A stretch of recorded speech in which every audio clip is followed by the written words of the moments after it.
The WWE Hall of Fame is billed as one of the most important and prestigious accomplishments for anyone to achieve in the professional wrestling world. Nearly all of the greats who have walked through the doors in WWE, and some of those who made legends of themselves elsewhere, have been granted a place in the Hall of Fame, such as Hulk Hogan, Steve Austin, Andre the Giant, who was actually the first person inducted into the Hall of Fame all the way back in 1993, The Undertaker, Shawn Michaels, and countless others. However, the WWE Hall of Fame isn't necessarily a place for just the best to have ever done it, and in fact there have been inductees over the years that haven't quite fit the billing for the Hall of Fame, whether it be through a lack of legacy, controversy that makes them undeserving of a spot, or the fact that they were overrated. The following names should never, ever have been inducted into the Hall of Fame. Welcome to Honor Wrestling Club, and today's video we're counting down 10 people who should have never been in the WWE Hall of Fame. Welcome to the club. In number 10 we have Queen Sharmell, who didn't really do anything to warrant a Hall of Fame induction, as she is not among the most notable women in WWE history. As solid as Queen Sharmell was during her work alongside Booker T's quite wonderful run as King Booker, her induction felt like the equivalent of inducting someone such as Lana, who whilst her work was good as a manager, it was nowhere near the legendary category and arguably did not deserve a Hall of Fame induction. Sharmell's legacy included working with the Nitro Girls in WCW, accompanying Booker to the ring and getting stalked by the Boogeyman, and having Kurt Angle want to have bestiality sex with her. There were many other women wrestlers who deserve a WWE Hall of Fame induction before Sharmell did. However, if you want to see a truly great moment of Sharmell, check out her match against Jenna Maresca at TNA's Victory Road pay-per-view from 2009. It's available on YouTube, the full pay-per-view. It is fantastically, amazingly bad. And it's so bad, it becomes amazing.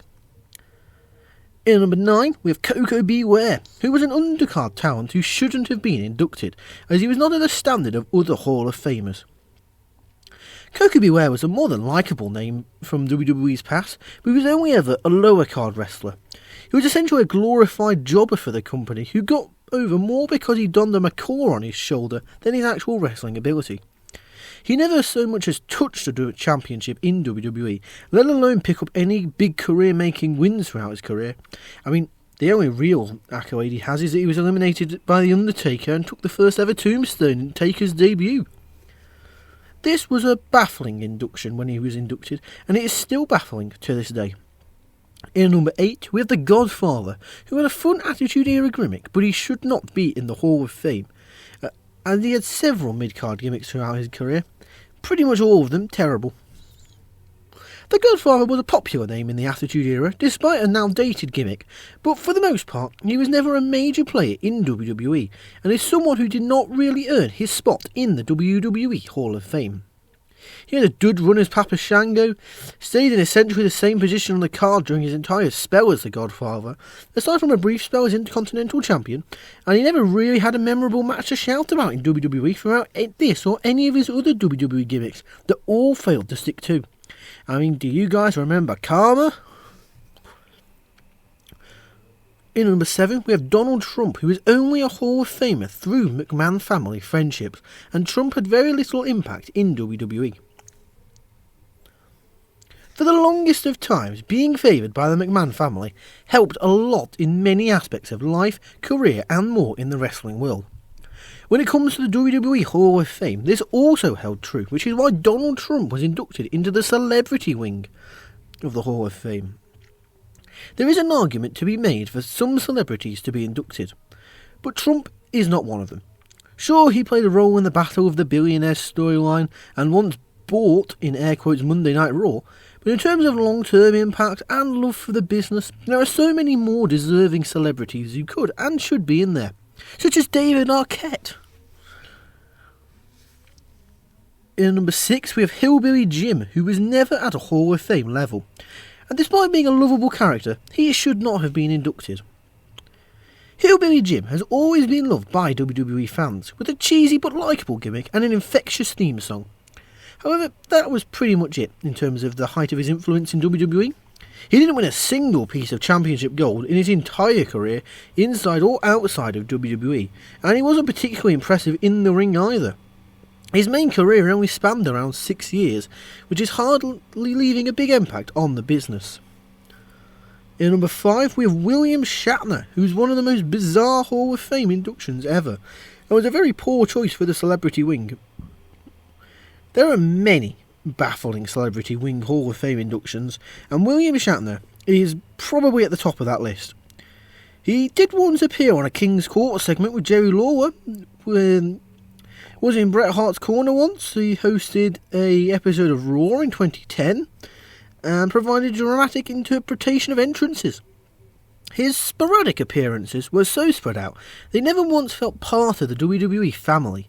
His connection to the promotion is very thin. His spot in the celebrity wing of the Hall of Fame felt forced and weird when it happened. Speaking of celebrities, we have in at number 4, we have Arnold Schwarzenegger, who was only inducted due to a movie sponsorship. Celebrities being in the Hall of Fame anyway should be questionable, but this one didn't really make any sense. Now, do not get me wrong, Arnold Schwarzenegger is of course a legend in the bodybuilding and acting world. He did once have a memorable appearance on SmackDown, but he is yet another example of why the celebrity wing of the Hall of Fame is a sham and should probably not even exist.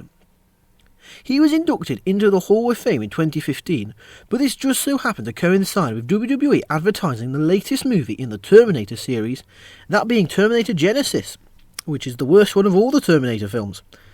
And this made the whole induction feel thin and meaningless anyway. I mean, they should have rescinded it after that Triple H entrance that we got because of it.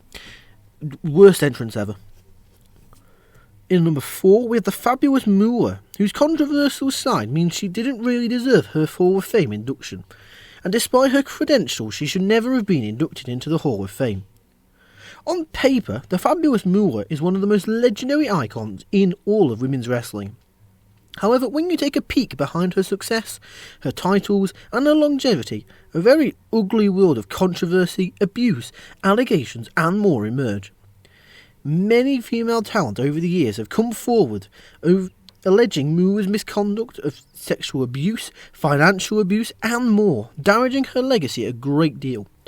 No matter how successful someone is in wrestling, if the real person behind the gimmick is a bad person, then they don't deserve attention or a Hall of Fame induction.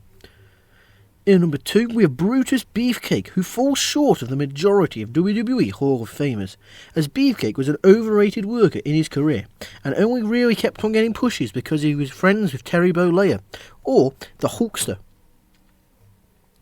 Brutus the Barber Beefcake is a very well-known name, to be fair, from the golden era of WWE, and his gimmick was popular, but he was never a main event talent or someone who stole the show at any point in his career.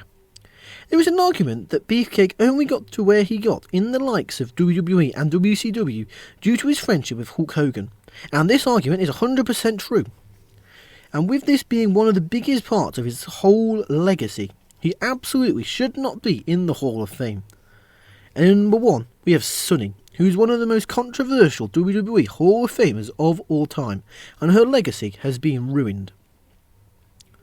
Sunny was a hugely popular name during her time in WWE, bringing a huge amount of attention to women in wrestling during the Attitude Era, but for sort of all the wrong reasons. She's often seen as WWE's first diva, influencing a generation of women in the wrestling industry, for better or for worse. Despite the popularity she held during her career, her life post-wrestling has been riddled with controversy and legal trouble. She's been arrested many times for a variety of issues, eventually being involved in a car accident that ended somebody's life. In 2023, she was sentenced to over 17 years in prison. All of this negativity surrounding her and the poor decisions she has made is why she should not be in the Hall of Fame anymore. And there you have it, there's our list. So what do you think? Which Hall of Famer do you think is most undeserving of their spot? Be sure to let me know in the comments down below. If you've enjoyed this video, be sure to give it a thumbs up, click the subscribe button and the notification bell to make sure you never miss out on any of the fun content that we produce here at Honor Wrestling Club. Be sure to check out our previous videos and share them around with your friends. Go on, I know you'll love them, and they'll love them too. However, that's all for now, so I'd like to thank you for watching and welcome you to the club. See ya!